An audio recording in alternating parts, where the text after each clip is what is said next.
I want to introduce this year's Summit on Human Dignity, Understanding Race in the 21st Century. So I hope to make 3 points with you this morning. Understand, listen, and act.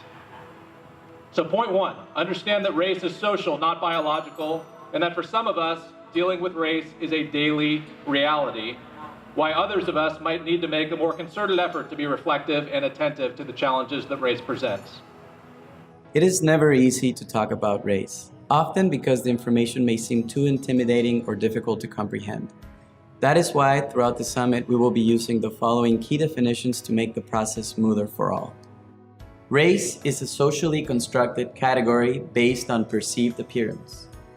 Race is how one physically appears to other people. It is related to where you are originally from. Ethnicity.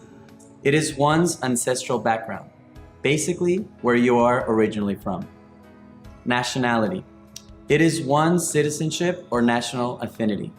In other words, what country you were born in or moved to and then changed citizenship. Culture. It refers to ways of seeing or ways of being. It is based on who you are, which includes your race, ethnicity, religion, or place of birth, and what you have experienced. To help us along with these conversations, the adults on campus who are leading our summit this year, Mr. Theodule, Mr. Jimenez, and Mr. Cusson, have done an excellent job of putting together a list of 7 principles of constructive dialogue. The 7 principles for a constructive dialogue are simple guidelines meant to help us have difficult conversations in an open and respectful way. Pursue good intentions. If someone says something with which you disagree, which offends you, or which you don't understand, assume the person is doing their best. Ask questions. Seek to clarify, not to demonize. Use I statements. Use statements that begin with "I think that," "I feel," or "it seems to me," instead of something that might not be true, such as "common sense dictates that," or "you know how you," or "everyone knows that." Understand that the speaker's experience is valid for him or her. But understand that the person's viewpoint is defined by their own experiences, and their experiences are probably very different from your own experiences. Challenge ideas, not individuals. It's okay to disagree with another person's idea, but it's not okay to demonize a person for having ideas.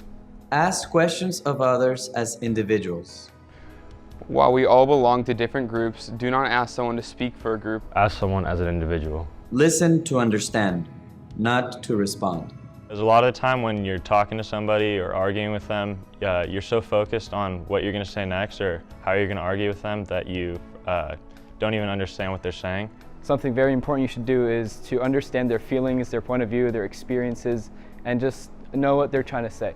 Recognize that one's intent may differ from one's impact. Be mindful of both your intent and the impact your words have on everyone. On the flip side, be aware that the way that you perceived someone else's words are not always the way that those words were intended. Seek to raise the bar for yourself, your teachers, and your classmates. Make it your goal to be men for and with others. This means to actively seek the opportunity to learn from our own brothers and sisters. We will be using the 7 principles for a constructive dialogue, as well as the key definitions, to help us in our conversations about race and identity throughout the summit and beyond. My second point is that in order to understand these differences, we have to listen to other people's stories.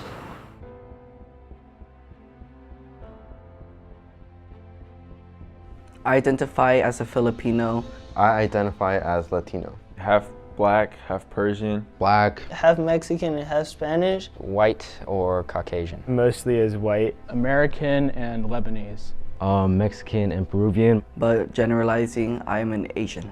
My mom is Creole, so like most of my family's from New Orleans. I do often identify as Italian and Irish, but in general, I'm as white as they come. My mom is from America, but she's also German and Swedish, and my dad is from Lebanon, so I do take that on as well.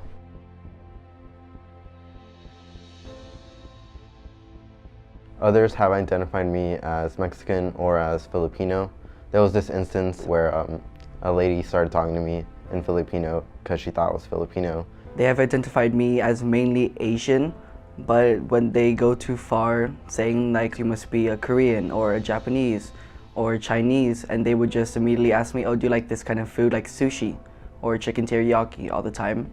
So others, a lot of times they don't even know what to identify me as. So I've heard that I'm not even black. I've heard that I'm Mexican. Oh my God, I've heard everything that you could possibly imagine. I've dealt with people who treated me differently because of the way I looked, without them knowing who I am as a person. Like at stores, I'm usually followed around by the clerk, making sure I won't steal anything, or they check my dollar bills to see if they're fake or not when they don't check anyone else. Others certainly look at me and see Irish because of the hair. They mostly say that I'm white. When I bring up that I'm also Lebanese, it takes them a while to understand it. People see me maybe as like a mixed race, maybe I'm European, like Italian or something, so I don't receive those same prejudices as, say, a darker Mexican, right? They have been pulled over by cops sometimes, you know, just because of the way they look. I'm just grateful that I haven't received that sort of attention. And point 3, once you start to get it, you have to act.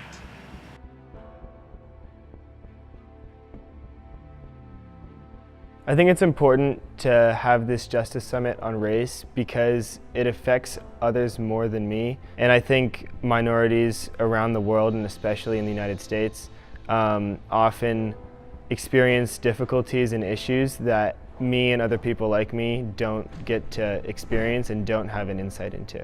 We need to know how to answer to these questions because there's some answers that can hurt other people and you don't want to hurt them. This issue, it's a huge issue to tackle and it's going to be hard, but I really think it's something the school can do, and if we can, I think we can make a big difference. And it's also important to educate those who aren't knowledgeable of why race and racism is such a big issue.